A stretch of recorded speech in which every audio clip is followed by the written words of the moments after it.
Cascade Place is a centre for the arts and environment, and Artel falls within that. Quite some time ago, the amount of artists that we were supporting got to the point where we realised we needed a lot more space, and now we have a highly sophisticated, dedicated visual arts studio that we call Artel.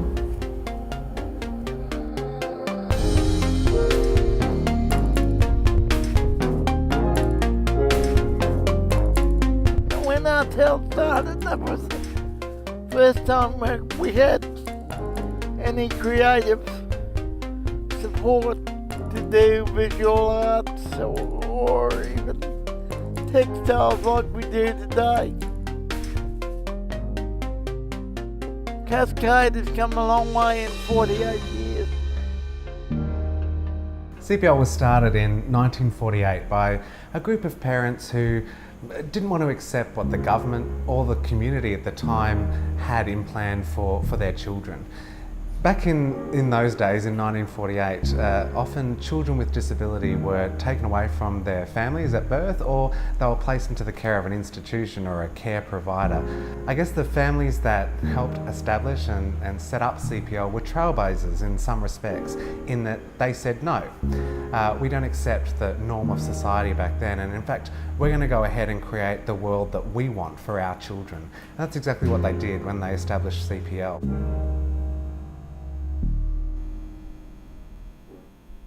So back in the very, very beginning, everybody was making blob paintings. And the people that could draw were doing what they could do. I sat down with Dover and I went through all your old folios. I pulled out those butterfly paintings that that woman from TAFE did with you guys, where you just squish the paint and then you fold the paper in half and you open it up. And then there's a butterfly. Diver saw those. He began grabbing them out of his folder and he was tearing them up and he said, "Bloody rubbish, kid stuff." Yeah, well... He was so angry with that this kid stuff was being done. And so I said, "So what do you want to do?" And then he started talking about Bigoden. So he started doing drawings and paintings about Bigoden.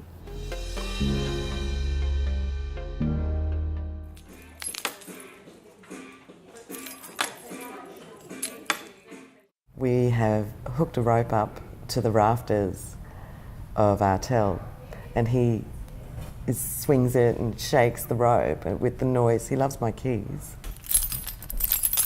He just loves them. And I'm masking tape them to anything and everything that he works with. And it's the sound, I suppose, and the noises that it makes. It's beautiful because what it's capturing is his movement, but it's I don't know what you call it. But these marks are unique for him. And I've hooked up other people in a similar fashion to this, but they don't make the same marks. And again, it's always this thing where everyone's mark is unique. The way he shakes his hand and flips that rope, and the way that it impacts on that piece of bamboo, it's his. It's beautiful. He's not interested in the drawing. Only I'm interested in the drawing. What he's interested in is the flipping of the rope and the sound of the bells and the sound of the keys, and what those marks do is they capture his pleasure in a drawn form, which is a nice way to share that with the family. It just blows us away how he's able to be so engaged in an activity that you wouldn't expect a person with his disability to be involved in, and yet he's if you watch him work, he's engaged in what he's doing. He's producing some art and empowering him as a person to do something productive. Like, it's easy for someone to hold the person's hand and make it move the way they want to, but here at Artel they give them the independence. So they give them the devices to be able to perform their artistic creations, but they do it all independently. Even though they're holding a stick which has got a bell on it and a pencil on the bottom of it, they're doing all the pulling and the pushing and, you know, and that type of thing. And that's the difference with Artel, is because, you know, they are being able to independently produce their art, and that's the wonderful thing that, you know, that Artel is. He's definitely a professional artist. Absolutely. There's no doubt. I mean, he's already got money in his account. Yeah, from selling his art. Yeah. You know, I mean, what more do you want from an artist apart from doing that? I mean, lots of artists don't sell their art. He does.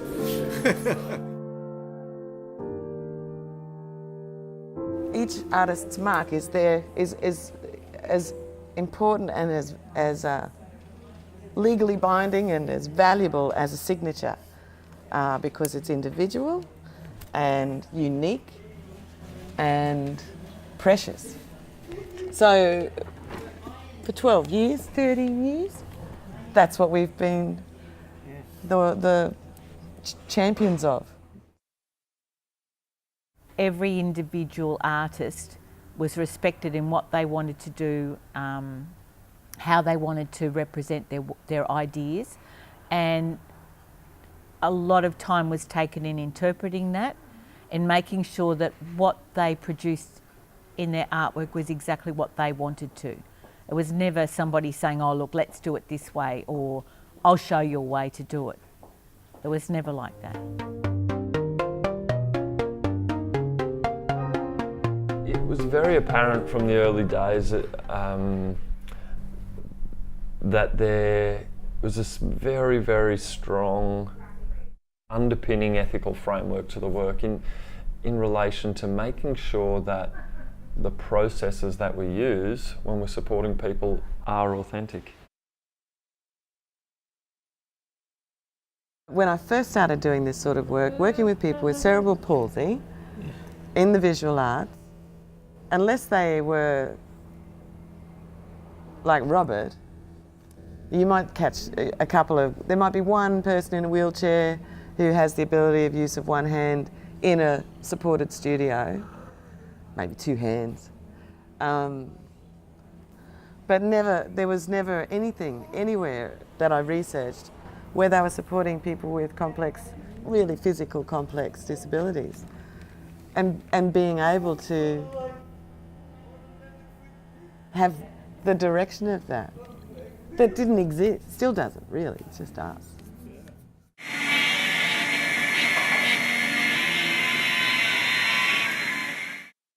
The way that Laurie supports Genice is the way that an artist such as Genice should be supported. If you watch really carefully, the only guidance that she's providing is so that Genice stays within the line work that needs to stay. Laurie's only responding and only working with the really subtle movements that Genice's hand is making. So when Genice raises her hand, Laurie moves with it. When Genice lowers her hand, Laurie moves with it. And it's not Laurie driving the Dremel, it's Genice. And Laurie's like scaffold.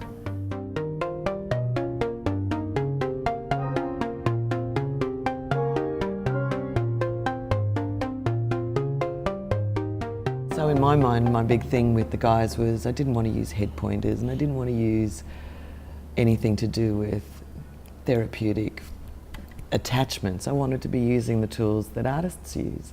So we started making different jigs, and the jigs were bending things and attaching brushes to them and dabbers to them. And it all just sort of grew from that. Scaffolding for me became the physical building of these extensions for the guys to be able to access what they were working on. And to me, scaffolding was the perfect word. With the scaffolding that we do, the guys are physically, for the first time in their lives, being supported to control the marks that they're making.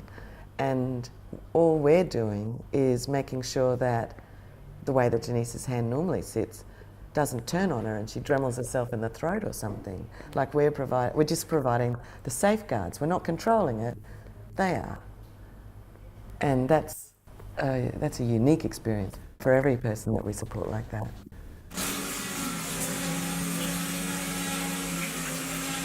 So today we've got Kristi here, and Kristi's going to be doing some drawing. She's using the mirror to look into.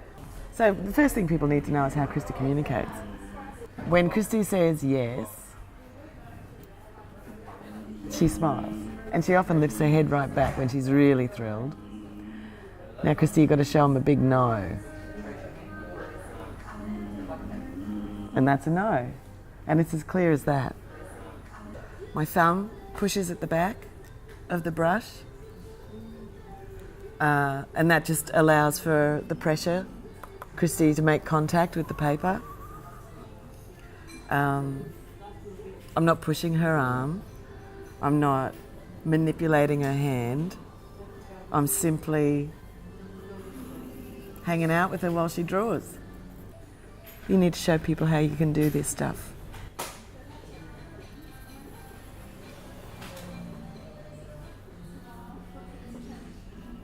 You have to push across the page.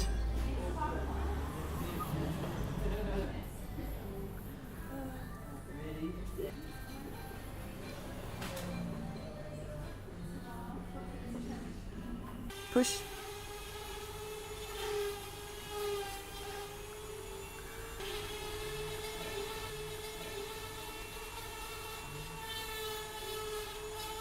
We're using charcoal too, because charcoal's so soft and delicate. It's great for capturing all of the emotion of the mark as well. So I'm making a window out of paper, so it creates like a frame. And then by placing it over the top of the image in certain areas, Kristi's able to, I know it's an awkward shape, doesn't matter.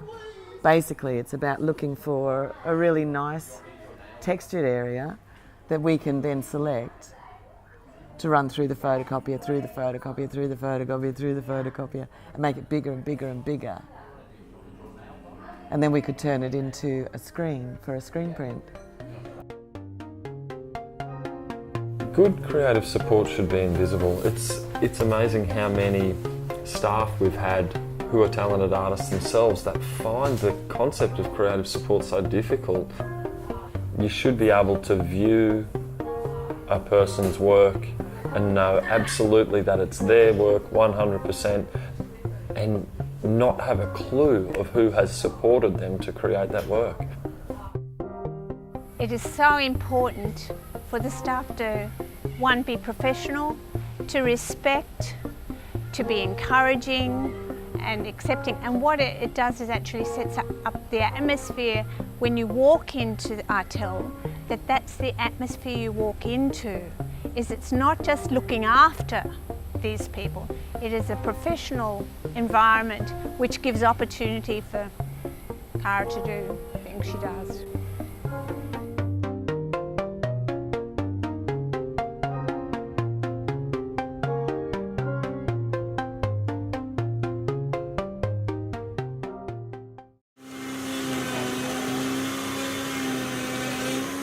When I first met Vanessa, she was very snoozy and she loved swimming.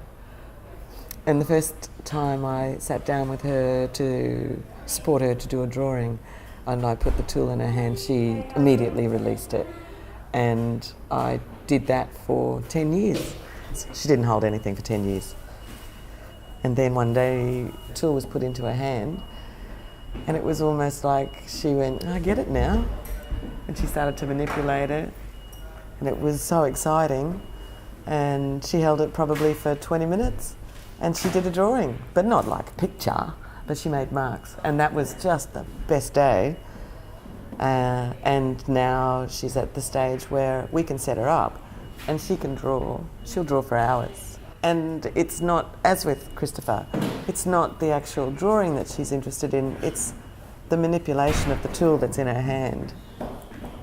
And so it'll be exciting to see where Vanessa will be in another 10 years. A thing that can happen is bad support. Is Robert's done this great image, But then the staff person will come in and they will go over the line work and they will connect where the line is broken. And they decide, they make the decision of what a good line work looks like.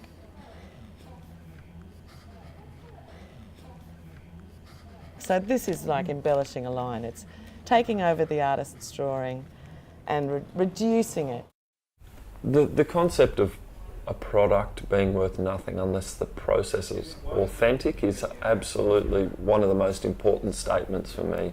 We've recognised that for a lot of people with high and complex support needs, in terms of their physical disability, you know, a lot of the time their work gets taken over by a support person. You know, it's a lot of the training that we do for new staff who are going to work within our creative support programs is around understanding that each time you touch a canvas, you vandalise it. Each time you interfere with the actual work itself, you know, you rob the person of their own identity and their authenticity in that art. So we've spent an enormous amount of time giving people, the artists we support, time to do what they need to do. I think the patience was evident because everyone had to do the work, the artwork, in their own individual way, and that was so respected. I have complete control over my mark making.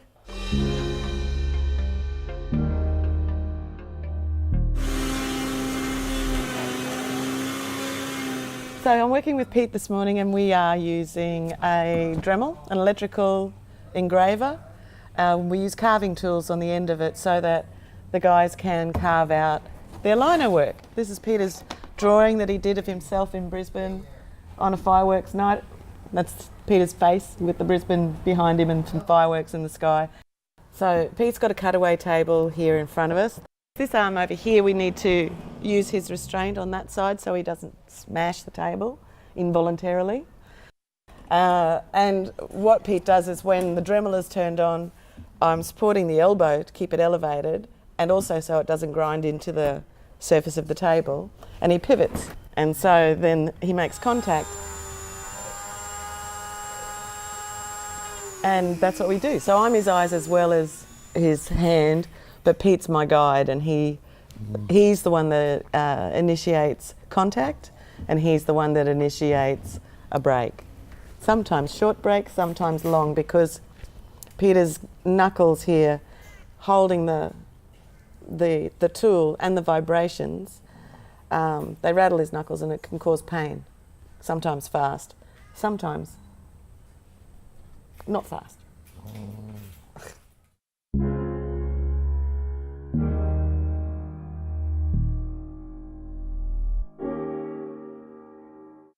I keep doing what we do because I get a rush when I see the work completed.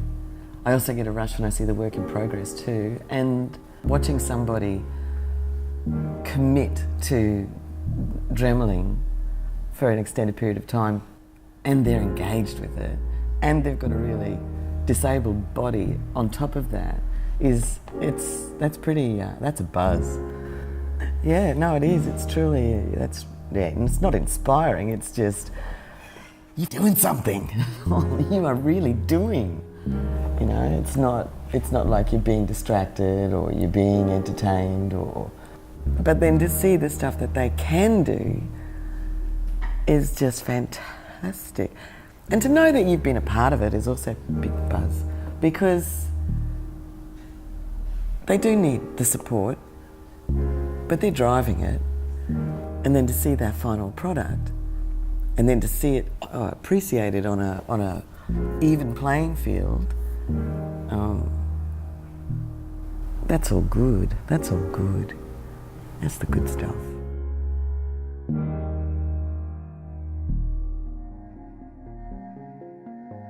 For many years I thought I could do it, but after a few years of being there, I got quite good at drawing. I can't hear him. He looked ugly.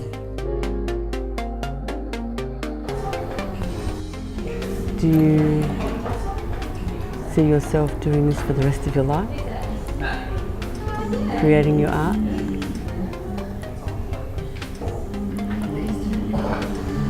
Would you like to continue?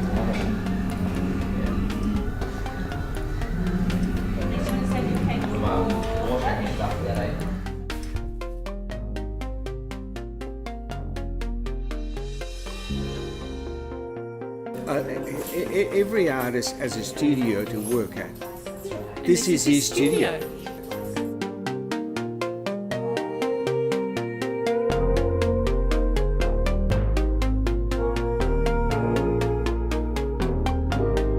I found a place where Kara was accepted and valued and respected as an individual and allowed to grow and become a person as well as an artist. I've been going to Artel 10 years now, and it's helped shape me as an artist. My family is really proud of me, the work that I've done. I like painting at Artel.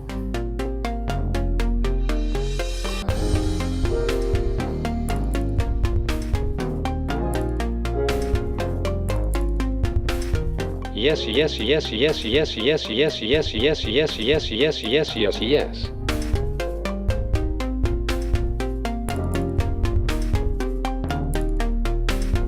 The paper great. I like doing that. Artel is my favorite thing in the world. I like to do some art and some painting too. Yep. A dream of mine is to be able to support people with disabilities in schools to create their own artwork and to inspire them that if I can do it, they can do it.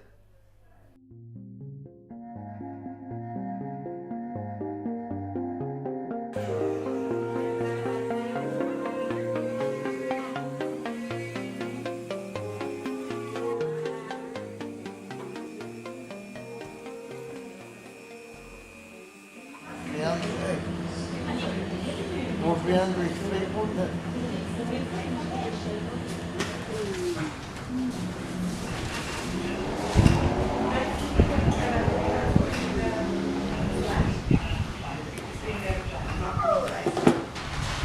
Oh, dear.